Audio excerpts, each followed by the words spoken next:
उस वक्त की बात है जब गौतम बुद्ध इस धरती पर अवतरित थे। एक दिन गौतम बुद्ध धन के प्रचार के लिए वैशाली नगरी में जा रहे थे। वे अभी थोड़े ही आगे गए थे कि उन्होंने देखा कि वैशाली नगरी के कुछ सैनिक भागते हुए एक लड़की का पीछा कर रहे थे। वह लड़की बहुत ही डरी हुई थी। वो एक कुएं के पास जाकर खड़ी हो गई और हाँफने लगी। शायद उसे प्यास लगी थी तो उसे पानी पीना था। भगवान बुद्ध ये सब देख रहे थे। फिर उन्होंने उस बालिका को अपने पास बुलाया और कहा कि तुम उस कुएं से पानी निकालो और स्वयं भी पियो और हमें भी पिलाओ। उतनी ही देर में वो सैनिक वहाँ पहुँच गए। भगवान बुद्ध ने अपने हाथ के संकेत से उस सैनिकों से रुकने को कहा।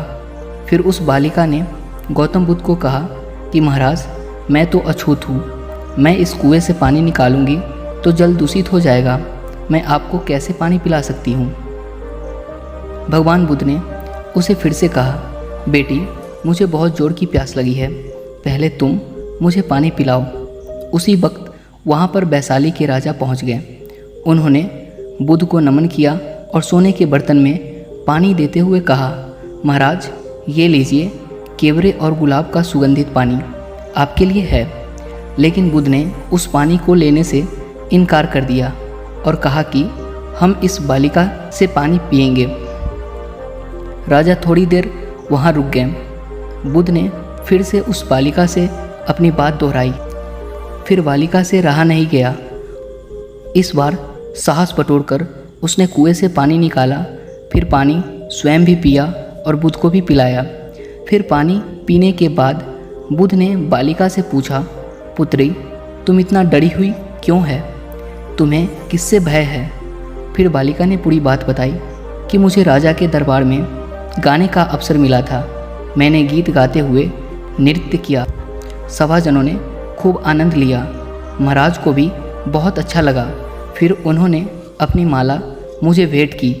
लेकिन महाराज को किसी ने बताया कि मैं एक अछूत कन्या हूँ। फिर महाराज ने उस कन्या से पूछा कि क्या तुम एक अछूत कन्या है? फिर मैंने बताया कि मैं अछूत हूँ।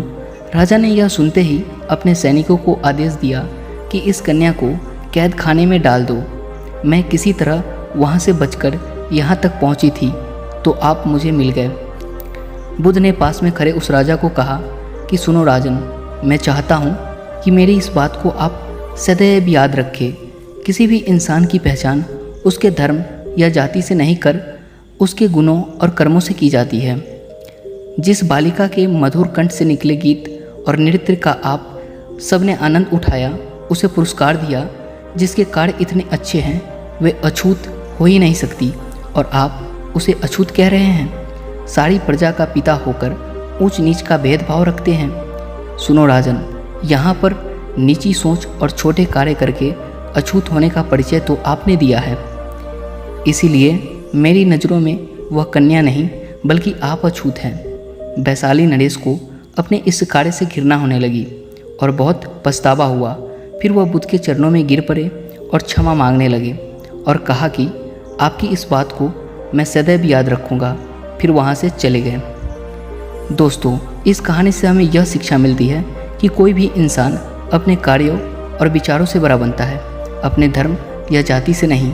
ऐसे छोटे विचार रखकर खुद अछूत ना बने बल्कि ऊंच नीच का भेदभाव भूलकर एक अच्छे मानवता का परिचय दें। हाथ जलता है। दोस्तों, आपको यह गौतम बुद्ध की कहानी से कुछ सीखने को मिला हो तो नीचे कमेंट में कमेंट ज़रूर करें। और आपको यह वीडियो अच्छी लगी हो तो वीडियो को लाइक और चैनल को सब्सक्राइब ज़रूर करें।